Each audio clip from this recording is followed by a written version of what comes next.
আসসালামু আলাইকুম বন্ধুরা। আমাদের মধ্যে অনেকে আছে যারা ঈদের নামাজ পড়তে জানে না। চলুন দেখে আসি ঈদের নামাজ কিভাবে পড়তে হয়। ইমাম সাহেব যখন আল্লাহু আকবার বলে হাতটা তুললো, আপনিও হাতটা তুলবেন। তোলার পরে হাতটা আপনি বেঁধে নেবেন। আবার হাত বাঁধার পরে এদিক সেদিক তাকায়েন না, কিন্তু হাত বাঁধিয়ে আপনার চোখ থাকবে একেবারে সিজদার স্থানে। আল্লাহু আকবার বলে আপনি কি করলেন? প্রথমবার হাত বেঁধে নিলেন, সুবহানাকাল্লাহুম্মা বিহামদিকা ওয়া তাবারাকা ইসমুকা ওয়া তাআলা জাদ্দুকা, ছানা পড়লেন। ছানা পড়ার পরে আবার আল্লাহু আকবার বলে ইমাম সাহেব হাত তুললো, আপনারাও হাত তুলে হাতটা ছেড়ে দেবেন। আবার আল্লাহু আকবার বলে ইমাম সাহেব হাত তুললো, আপনারাও হাত তুলে হাত ছেড়ে দেবেন। কয়বার গেল? দুইবার হাত ছাড়লেন। এবার আল্লাহু আকবার বলে ইমাম সাহেব আবার তাকবীর দিবে, আপনারাও তাকবীর দিয়ে ইমাম সাহেব হাত বাঁধবে, আপনারাও হাত বেঁধে নেবেন।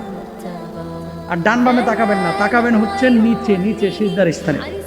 এবার ইমাম সাহেব হাত বেঁধে নিল। তাহলে প্রথম রাকাতে হাত ছাড়ছেন কয়বার? দুইবার। মনে রাখবেন, প্রথম রাকাতে কয়বার? দুইবার হাত ছাড়ছেন। ইমাম সাহেব সূরা ফাতিহা পড়বে, সূরার সাথে সূরা মিলাবে, আপনারাও সূরা ফাতিহা শুনবেন এবং সূরা মিলাবেন। এখন আবার অনেকে প্রশ্ন করবে, হুজুর আমরা কি সূরা ফাতিহা পড়বো কিনা? এটা ইখতিলাফি মাসাইল। মানে সূরা ফাতিহা আপনি পড়বেন কিনা, ইমামের কেরাতে আপনার জন্য যথেষ্ট। তবে সূরা ফাতিহা ইমাম সাহেব পড়ার পরে যখন বলে আলহামদুলিল্লাহ রাব্বিল আলামিন, এই যে গ্যাপ দিচ্ছে, তখন আপনি আলহামদুলিল্লাহ রাব্বিল আলামিন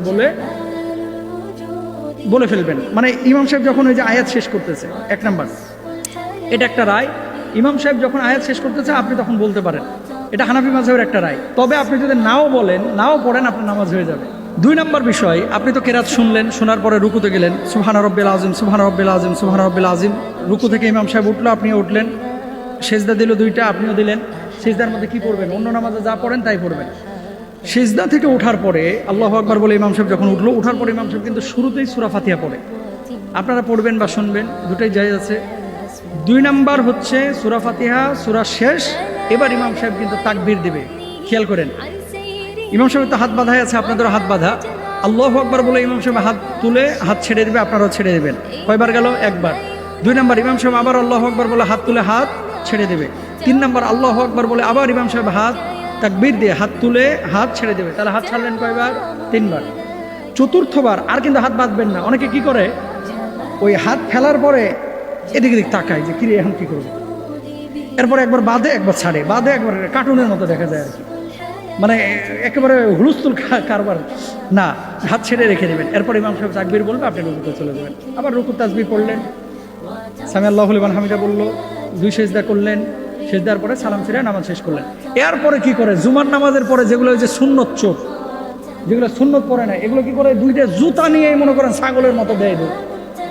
ঈদের নামাজের খুতবা কিন্তু পরে, এটা শোনা আপনার জন্য ওয়াজিব। যদি এই খুতবা না শুনেন আপনার গুনাহ হবে, ওয়াজিব তরকের কারণে।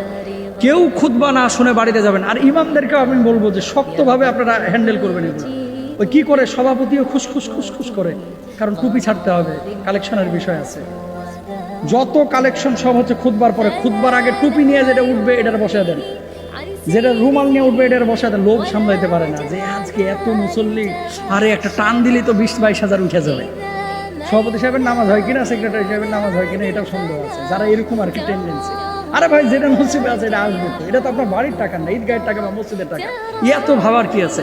খুতবা শেষ, এবার ইমাম সাহেব দুরূদ শরীফ পড়েন, তাকবীর বলেন, আল্লাহু আকবার, আল্লাহু আকবার, লা ইলাহা ইল্লাল্লাহ, এগুলো পড়বেন। সেই সময় আপনারা কালেকশন করেন। এ হচ্ছে ঈদের নামাজ। এর চাইতে সহজ করে আর বোঝানোর কোনো কায়দা নাই। আল্লাহ আমাদের সবাইকে বোঝার তৌফিক দান করুন।